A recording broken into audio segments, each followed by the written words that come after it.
Hi, I'm Amy Edwards, and welcome to the Edwards Table. This podcast is all about real conversations, the kind that come from life, love, family, friendship, and all the messy, beautiful parts in between. I started this show because I believe in redemption stories and in sitting down together to talk about the things that shape us, heal us, and sometimes just make us laugh. So grab a seat, take a breath, and join me, because there's always room for you here at the Edwards Table.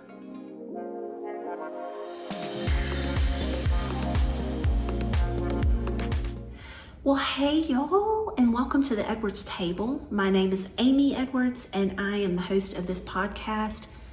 Cannot begin to say thank you enough for joining me today. For any of you new, welcome. For any of you who've been along for this journey, you know I love you. So glad to have you all here today. And if you have been listening, this month of February has been a 4-part series. Today is part 4. So we're making the full circle today. In terms of what we've been talking about along the way, if you joined us for the first week of February, we talked about relearning trust. And then the second week of February, we talked about healing as a practice. And then last week, if you joined me, we talked about healing with scars. So this week, our final week in talking through this whole process, I want to really jump into and start thinking about what is it that you do if there's no clear outcome, no guarantee, or no backup plan. So in this whole realm of thinking through this healing journey, if you will, and how I've been on it, and maybe you are too, what does that really look like? Because if I'm honest, there are seasons in our lives where faith feels really easy, like we come by it really easily. And then there are other times where faith feels like legitimately just taking a big leap off of a cliff with nothing to catch us. All right, so y'all, in thinking about this week, right, this whole leap of faith, if you will, having faith without knowing the end result or without knowing the outcome can be extremely scary. And I'm not saying this because I have it all figured out, but I know that so far in my time here on planet Earth, I have had to do a lot of these trust falls, if you will. If you're not familiar, it's like you stand up on something and then a group of your besties, 6 maybe people facing each other, hold their arms out, and then they go 1, 2, 3, fall, and you fall back and you have to trust that they're going to catch you. So yeah, life for me, a lot of those. But the one that I really thought about for today, talking through, it happened really recently actually for John and I. So along the line of our story, right, 20 years ago, we had a very successful business. Well, 18, I don't know, whatever, math, I don't do it. So, 08, 09, that general timeline. Prior to that, we had a really super successful multi-million-dollar business. And then after the fact, we had nothing but a lot of debt and people knocking on our door and cutting off our utilities. We lost our house, our cars, all of our things. So a lot going on then. Well, immediately John started a new career path, and over the course of time, we were able to get back up on our feet again. But a few years back, he started kind of wrestling with, he missed using his hands. And his job at the time, he was a contractor, so it was nice. He, would get contracts and be able to train people as he did. And those kind of slowed down after the virus that shall not be named. They stayed steady, and then over the course of the past year or two, well, now 2 or 3 years ago, it kind of slowed down. And so we started kind of toying with the idea of him doing some stuff, working with his hands again, because he was really missing that. So he did some classes and learned how to do woodworking, like I'm trying to think without totally geeking out here and giving you all the terminology, but just learning how to make things with hand tools, okay? So we jokingly call him the Whittler. If you ever want to make him roll his eyes at you, definitely call him John the Whittler. Just a loving gesture from all of us here at home making fun of him. But no, in all seriousness, he loves doing things with his hands, loves being able to think things through, and missed, that part of building homes that we used to do and renovation work we used to do. And so we toyed with the idea, and 2 years ago, we had some friends who wanted some work done, and so we said, sure, yeah, let John do it or whatever. In the meantime, John made some cutting boards and made some jewelry boxes and made some, different things around in his shop, and started to realize, this definitely would be a good thing for us to probably do in the market we live in, and probably be wise to offer some sort of general contracting services. And so we sold our house, and we took the proceeds from that house, finished paying off Mads College, which was awesome. But then also we took a chunk of that money and we invested it in ourselves, and we started a company called Rodina Contracting. A little backstory there. Rodina, actually Rodina, and I just mutilated that pronunciation, but it is actually Ukrainian for family. John's heritage is from the Ukraine, and so we wanted a legacy for our kids, our grandchildren, and future generations. And we thought, what, let's do this, because we know what we're doing in this company. We know we know what to do in this business. We've done it before, definitely learned some really painful mistakes back in 08, 09, but also, John licensed and whatever else, he knows what he's doing when it comes to that. And so, as the Edwards do, we decided to take a leap of faith, and we jumped in to the deep end. At least that's what we said we were doing, right? So I quit my corporate job. He turned over the rest of his contracts, and we both stepped away from our jobs, took the money that we had invested, and we started Rodina. And over the course of the first, 5 months, we had some jobs and things were kind of humming along. And then the summer came and we had nothing, not even let's go bid a job or let's talk to somebody about it. Nothing was coming, which was really starting to get frightening. And so by June, we started having conversation about one of us needing to go back to work. And logically, it would be me, because John obviously would need to be, doing the work stuff. I do behind the scenes, right? I do bookkeeping, I do the website, I do our social media, I do cleanup and cleaning. But you do not want this girl in there painting something for you. It is going to be a hot mess. And so it just made more sense for me to go back to work. And so we prayed through it, and golly, I started putting my resume out there. I got it all put together in June, got it out there in July, applied to any and all jobs I could find, put the word out to people that I knew in the work world, if they were looking for anything and what I was looking for and that kind of a thing, right? So I do all of this, and July goes, August goes, September goes, October goes, and y'all, I was putting out, between 5 and 10 resumes and or applying applications and things, because I started off at a certain level of what I was looking for, and it was pretty specific. And then as time was going on, I was opening up, and to the point of trying to just get a $15 an hour job. Just get something. I was like, come on, can I get anything? And what's interesting is, through this whole time, I would get on average 1 to 3 no's a day. And you're talking to someone who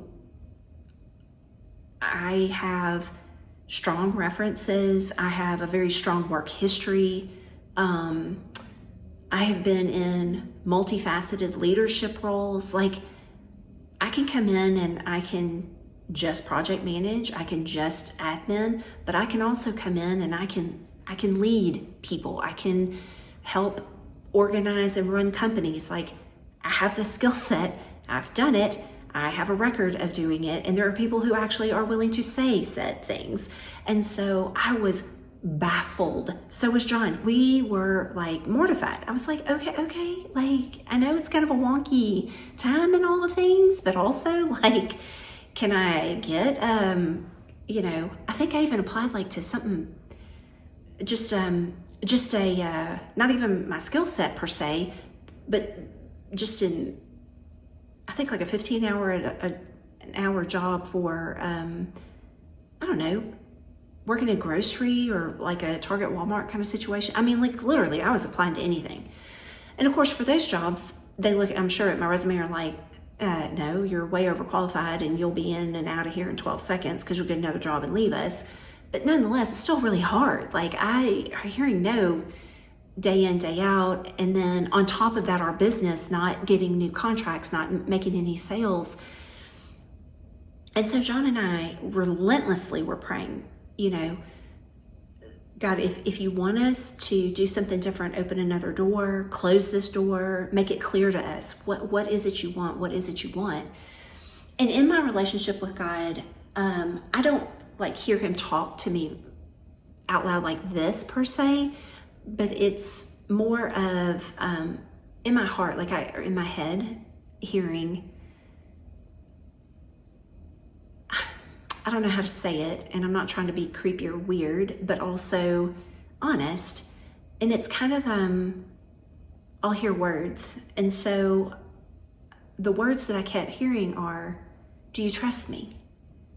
And in my mind, I'm like, well, yes, Lord. And then, but do you trust me? Well, yeah, me. Yes, Lord. Yes, I trust you. But then the longer it went on and the more that I realized, I really wasn't fully trusting God. Like I wasn't truly having faith in the fact that I was where he wanted me to be, even though what the world would tell me is, man, you need to get a job, you need to get money, you've got bills to pay, you need the dollars. All true things. However, with my lack of faith in what God truly was asking of John and I in this season of our lives, right? I truly wasn't having faith in him. I really wasn't trusting in him. I was holding on to what I thought it was I needed instead of letting him have all of that. And in the world of Christianese is what I call it, right? It's kind of what Christians speak, and it may sound weird if you're not a believer and not used to being around us folks, but like surrender. So the ultimate act of faith is to surrender all of whatever it is to God. And with surrender, right, is letting go. So there's not like even a finger holding on to something. It is truly opening your hands completely and then handing it over to him and saying, God, I am trusting in you. I have faith of what you are going to do, and I'm surrendering all of it over to you. So whatever it is you need from me, show me your way, show me what it is you want, tell me what it is, and I'm gonna fully have trust in what you are doing and where you want us to go. Well, John and I, like I said, months, we're praying together, we're talking. There may or may not have been some tears along the way. Like, we're both kind of like, man, we didn't make it our first year. If this is the case, it's kind of disappointing. But also, we're trusting in what God has asked us to do and where he's taking us and where he's taking this business. And so one morning, I think it was in October, if I remember correctly, we had a conversation early in the summer, like late spring, early summer, for someone that I knew, and they were wanting work done, but they didn't want it done until October, November, December, kind of a situation. And so I'm trying to say this, let's see, we knew that it was coming, but it hadn't begun, and obviously money wasn't coming until it was. So that was tricky and sticky for us.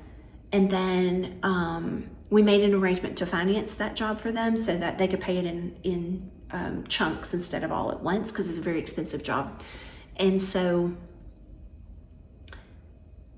we were hopeful, but not expectant in that. Like, we didn't want to put all our eggs in that one basket, if you will, of believing that it was going to come to be, because things happen, life happens, things change, and whatever else.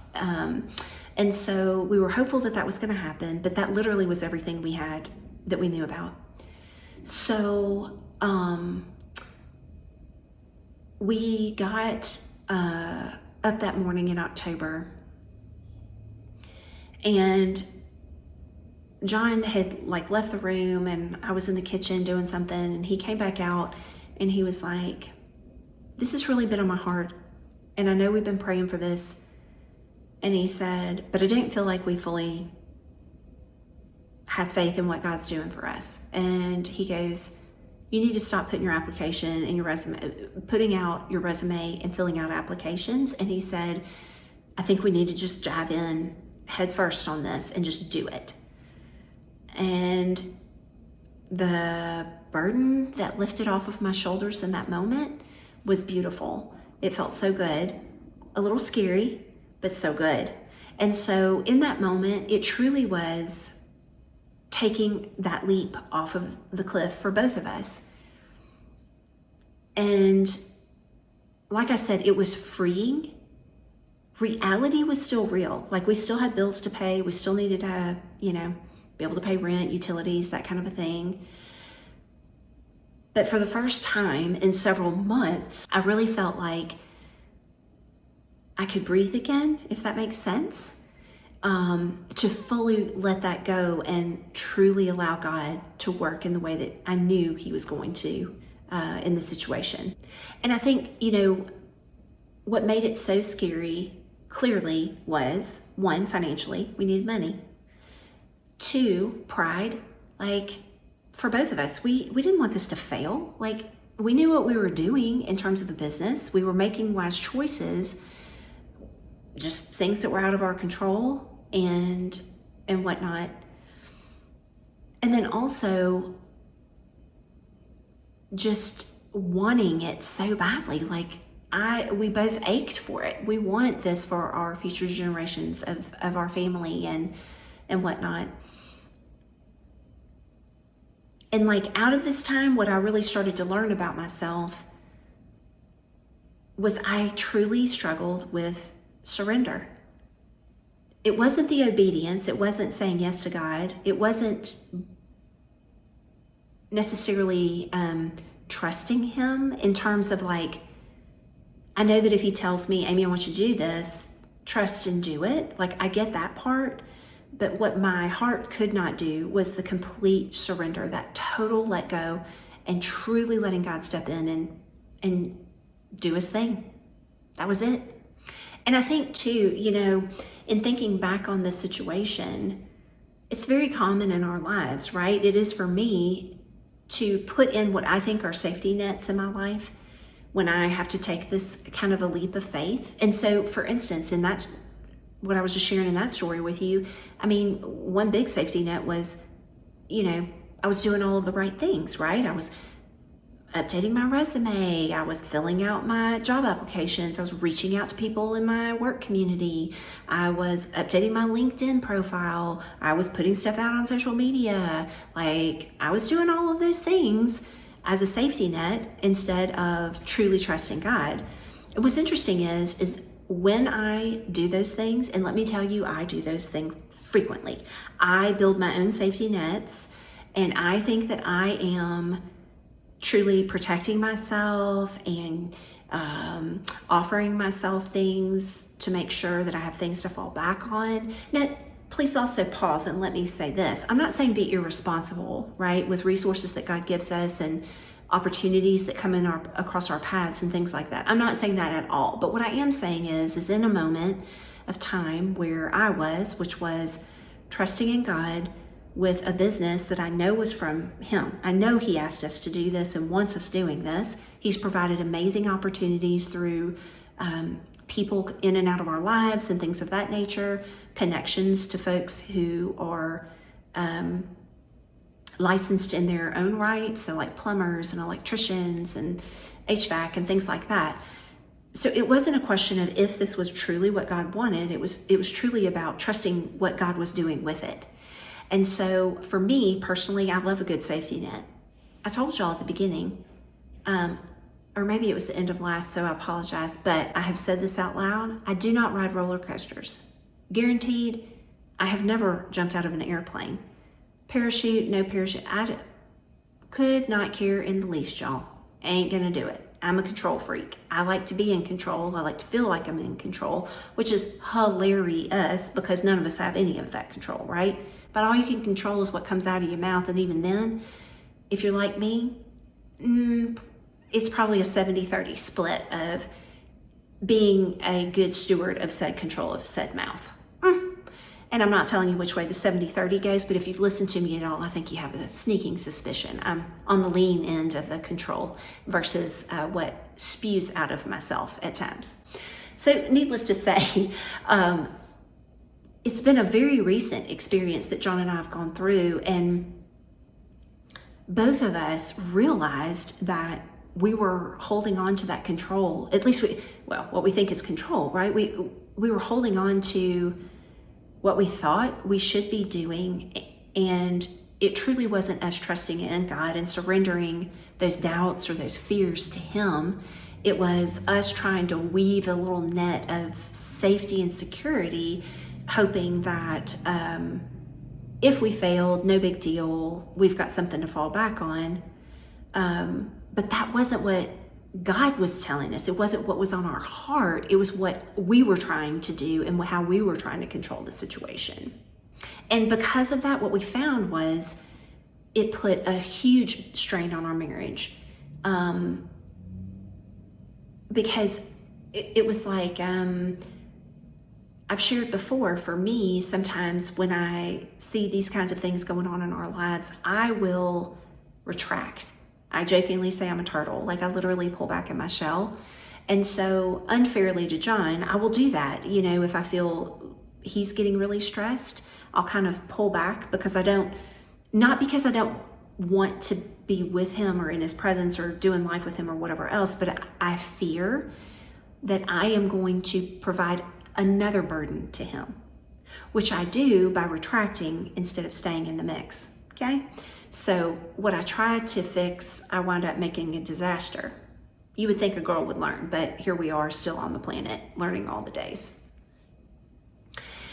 And I think what was so beautiful, what God did, was from that moment, that day, He said, we both like prayed out loud together and said those words out loud together that, Lord, whatever you would have with us, we are going to fully launch ourselves into this business completely without holding on to trying to find more work and whatever else, and truly trust that this is what you've asked of us to do, to fully put our faith in you and just surrender any and all things that we don't trust in. We're just going to lay them at your feet and let you pick them up and let you run with them.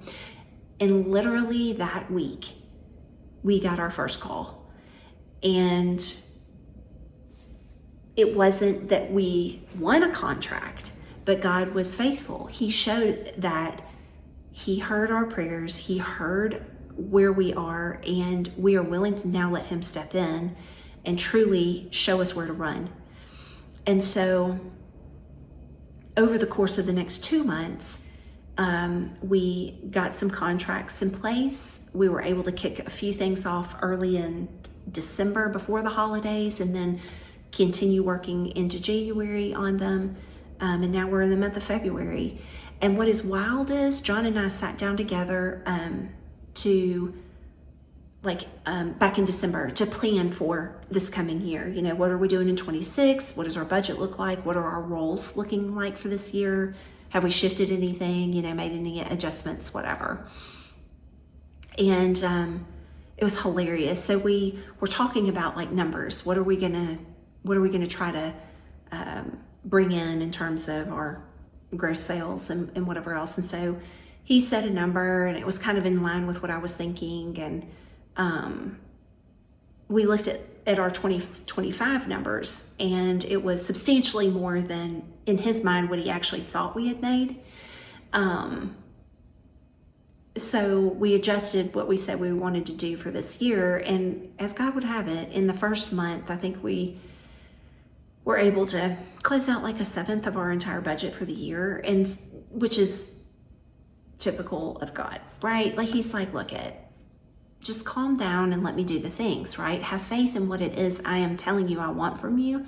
Because what's interesting and what is amazing and what is beautiful throughout Scripture, anywhere you look about God, he is our provider. And the thing about when he provides, it's not what we think in the world, right? Like, yes, he provides us with a means for food and shelter, clothing.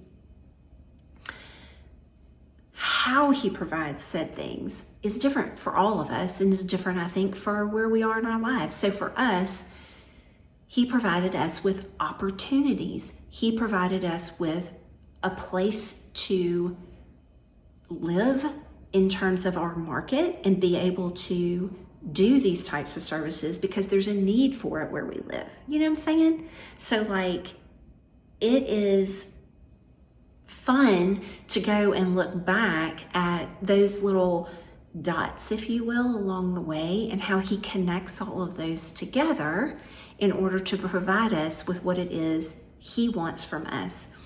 And a lot of why he wants us doing this, it has nothing to do, honestly, with what we want in terms of, well, let me say this. It's not that it doesn't have anything to do with. It's that it is such a small piece of it, right? Like our desires are God's heart. We want to go after his heart. So we want to be able to have money in order to build a legacy for future generations. Well, what God has opened up for us in that is not just our family, but for other families, to provide jobs for good, hardworking people, to provide for their families and to be able to grow their families, to be able to provide for our community. I mean, like exponentially, God multiplies everything.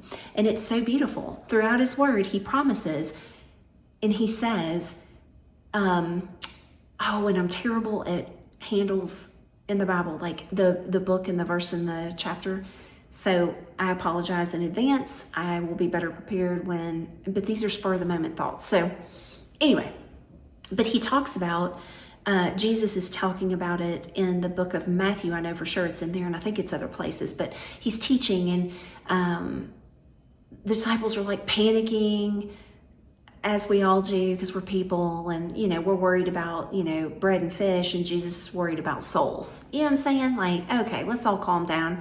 Like, if I'm worried about you going to heaven, I think I'm gonna make sure to take care of you in terms of your food. You're gonna have a little bite in your belly.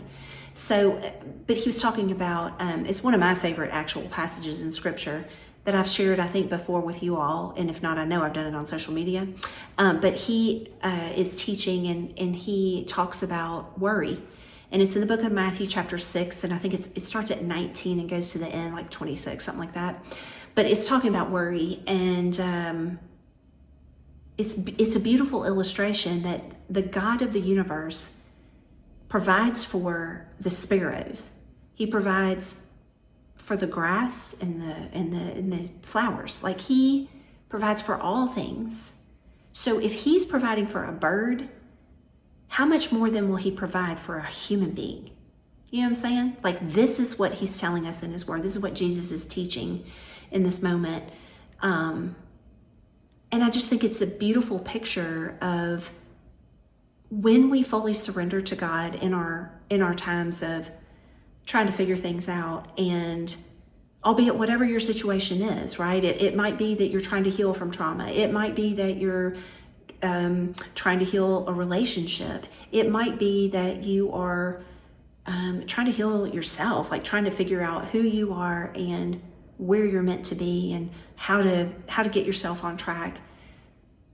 It's so powerful to know that the God who created the universe, who cares so much about birds even, and no offense to bird lovers, I'm not one out there, that kind of creep me out a little bit.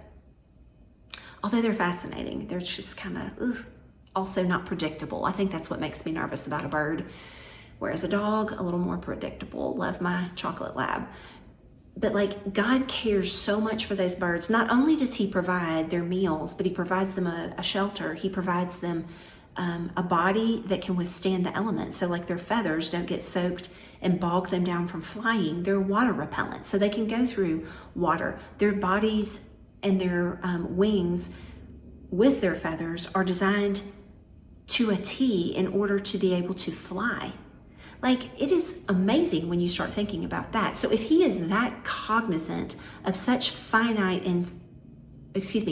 such tiny detail, to know that feathers are hollow in order to have the aerodynamic capacity and to also allow for a lack of weight on a bird's body in order to allow them to fly. I mean, come on, y'all, come on. The fact that you have a different fingerprint than any other of the billions of people that have ever lived or shall ever live on this planet is absurd to me. Ridiculousness, craziness. But that's the kind of God that we have in our lives if we so choose. And I love that about him. I love that we can have faith in him and we don't need the safety net because he is it. He is our safety net. He is who catches us when we fall. He is the one that walks alongside of us. He is the one that provides for us. And I just love that about him. So when I'm thinking about that, truly having faith and trust in those moments where there is no safety net involved, and what does that look like? Well, for us, it was saying yes when we had no idea what the outcome of that was going to be. And quite honestly, if I'm fair, I don't know what it'll look like in 6 months. I really don't. But I trust that God is going to provide a way forward, no matter what that looks like. I trust that. I believe that he is going to do that. I think that it's saying yes when we don't have an answered prayer. You know, there have been many times in my life where I have begged him on behalf of a friend or a loved one to change their heart, or to provide them with a child, or to provide them with a cure, or to provide them with more days on this planet. And there have been many times where he has not answered that prayer with a resounding answer. Maybe it was a pause in time, or maybe his answer was not a yes, maybe it was a no. Right? But still having the faith in him to know that even in the hardest situations when God gives us a no, it is with the utmost pure and beautiful loving intent that he has for our lives, and he knows the why behind it. And I really just rest in that. It's a frightening place sometimes to be, because our nature is why. We want to know why. We want to understand how and what and when and all of the details. We want all of that because, unfortunately, when we aren't living a life that trusts in God, we live in a place of fear. And so I think that the bottom line there is that trusting isn't having confidence in what the end is. I think that trusting is knowing who God is. And it is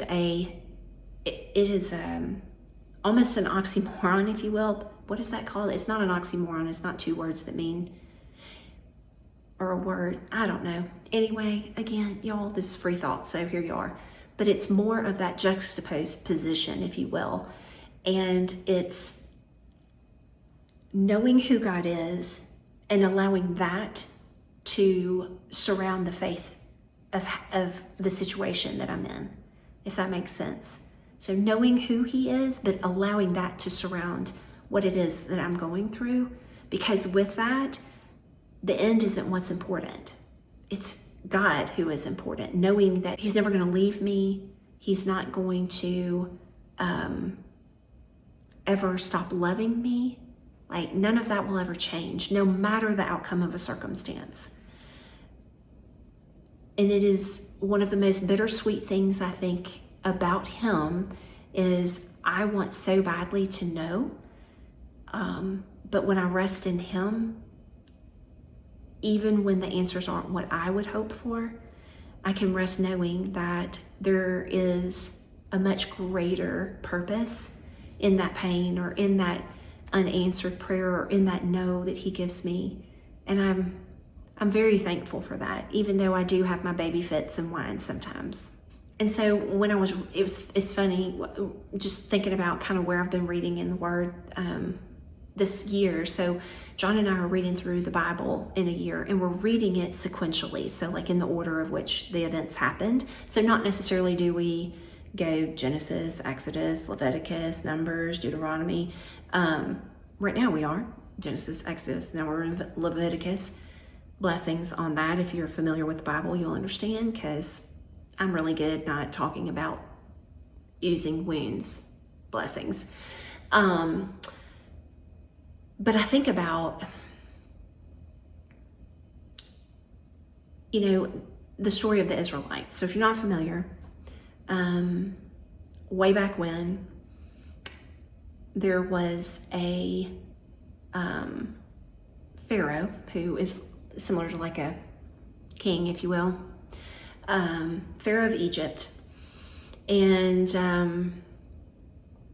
the Israelites were slaves of the Egyptians. And this Pharaoh, the current Pharaoh of the time, had realized that the Israelites were like having kids like crazy. So they were growing in population, and he was nervous that in the future it was going to outpopulate the Egyptian people, right? So he puts out this decree that any child under the age 2 or younger was to be killed. Throw them in the Nile. Good times. And during that time, there was a mother of children. I don't know exactly how many, and if it says in there, I apologize. But she had a son, and it was for sons 2 and under. If I didn't say that, I apologize. So sons 2 and under, throw them in the Nile. And this mother had a little baby, and it was a baby boy, and she kept him hidden until she couldn't hide him anymore. And she put together a little basket and put some sealant in it, some tar in there, and put the baby in the basket and put him in the Nile. And he floated down. His sister kind of stood off in the distance and watched, and he floated down the Nile River. And as life would have it, Pharaoh's wife found this basket, or maybe it was one of the girls in her household, but nonetheless, found the basket, brought the baby in, took the baby into their care, raised this baby, named him Moses. Well, Moses, when he was, I think in his 40s, starts to realize like he is Jewish, but they raised him Egyptian. And there's other details of the story that I'm not adding just because you don't necessarily need them for where we're going with this. But over the course of time, he had gotten into a tussle with some fellas, wound up killing a fellow Israelite, and so he went out and fled, and stayed gone for years and years and years and years. And God called him to come back to Egypt and to ask the Pharaoh of the time to let his people go. And so at the time, the Israelites were slaves. They were building the pyramids, and they were responsible for like making bricks, and that involved, hay and all these things. And so, long story short, he goes, well, first of all, he whines to God because he has a speech impediment and he's scared to death. He doesn't want to go talking to people, and certainly not to a Pharaoh. And so God says, that's fine. You can take your brother Aaron.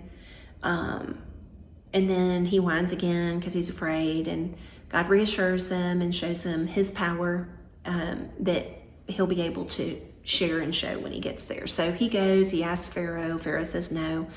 Times 10, back and forth, back and forth, back and forth. So if you're not familiar, there's all these different plagues that happened to the Egyptian people, but not to the Israelites. And the very last one is God tells Moses and Aaron to share with the Israelites that they are to sacrifice an animal and then take that blood and put it on their the threshold of their door, so that that night the angel of death is going to fly over, and whoever does not have that mark on their door, their their firstborn sons will die. Now, all the time, Moses goes back and forth with this Pharaoh, asking him or telling him, like, if you'll let the people go and worship God out in the wilderness, all of us, the men, the women, the children, bring the animals, we'll go worship. And back and forth, he kept saying yes, but then he would say no, or he would just flat out say no. And God would send these horrific things. I mean, I'm sorry, but I am not a frog girl, and I cannot even imagine not being able to see my countertop because frogs are so infested in my home. Disgusting. Locusts. I mean, like, just the stuff that God had happen and whatever else. So finally, this very last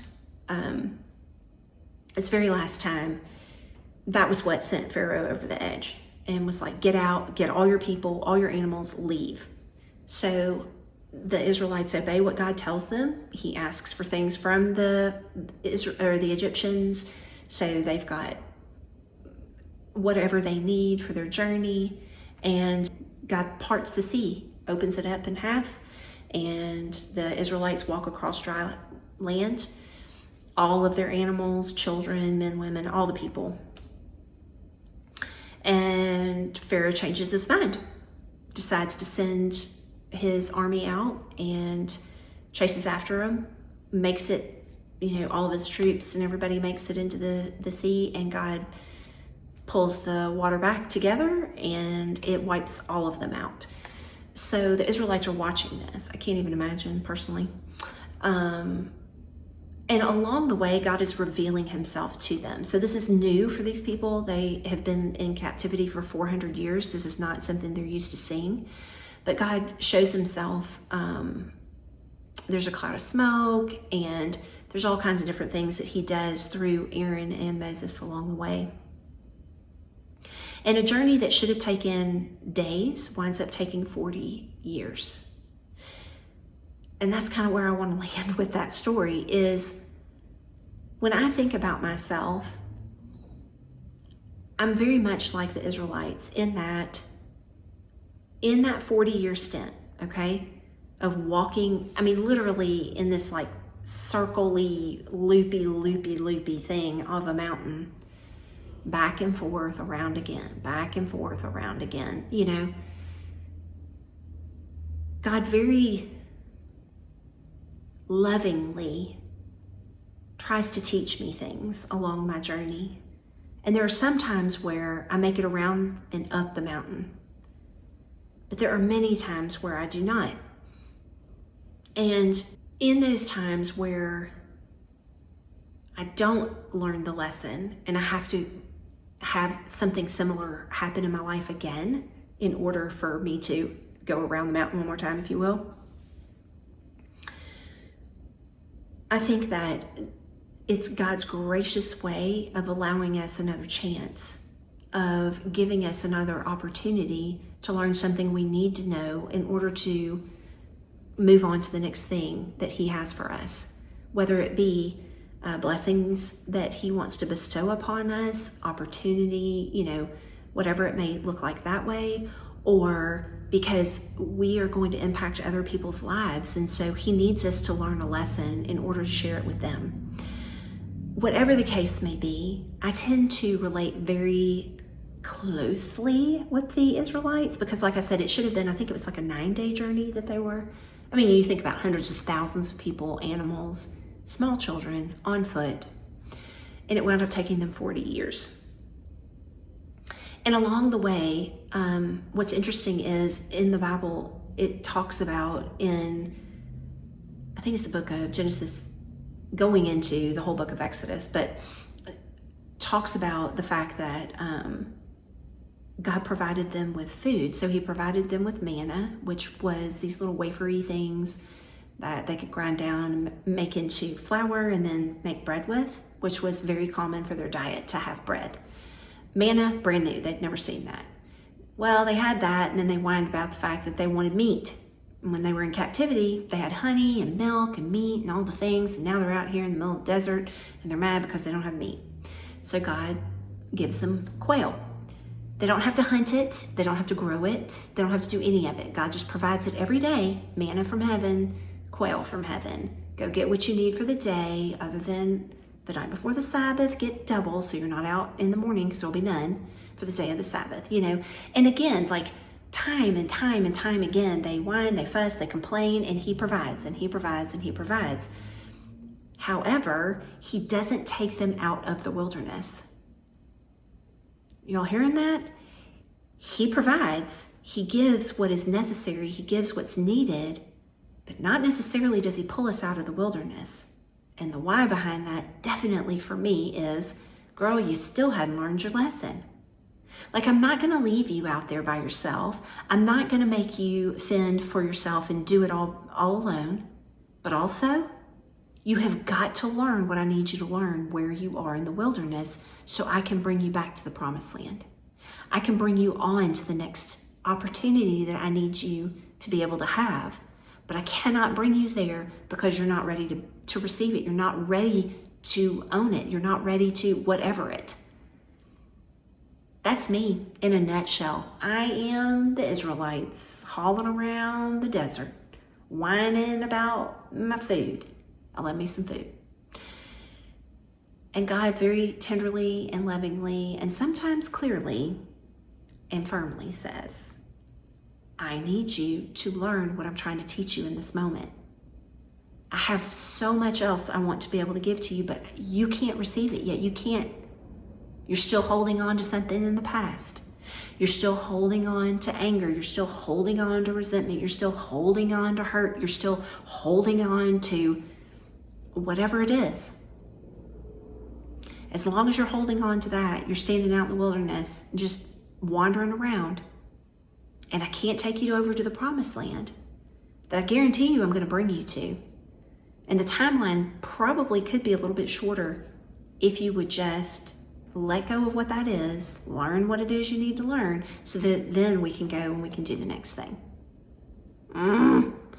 Y'all, I don't know if I'm speaking to anybody, but both my hands are up today. I needed a word, and that definitely is one that very recently has happened to me, and that is stop holding on to what you think you need and trust me of where I need you to be. So let's think about some things today, y'all. Where you are right now, right? Is there anywhere where you feel like maybe you don't have a net right now? And if so, in those places, how and where are you trusting God? Do you feel like maybe you're trusting other things instead of Him, maybe? Because I know I've been there. And then, last question I want to ask you is this. What would it look like if you chose Him anyway? Not knowing the outcome, not knowing the answer, not knowing where the next check comes from, not knowing where the next meal comes from, but just truly trusting Him. What would that look like for you? The thing about it is that you don't have to feel the safe part of trusting God. It's just a matter of being willing to do it. That's all He asks. Just be willing. So we've talked about trust. We've talked about healing. We've talked about loving. And finally, today, we've talked about choosing faith. Next month, in the month of March, we're going to start a series called Things I Am Still Learning About. I would love to say that I could cover all of that in 1 month. Probably not. So we're going to hit the highlights in the month of March, but definitely would love for you to come back and join us for the month of March. You're not going to want to miss it. At 51, I promise you, this girl has not learned it all and is willing to be transparent with you about all the things that I'm still learning, and definitely hope that you can glean some great nuggets of information and helpful bits and tricks and tips and all the things. But in the meantime, remember that even without a safety net, there is always a God that is going to be there to catch you. And at this table, you don't need anything other than probably a salty snack or something yummy to nibble and a good listening ear, because you have a seat here no matter where you are on your journey. Thanks so much for joining me at the Edwards table. See you in March, y'all.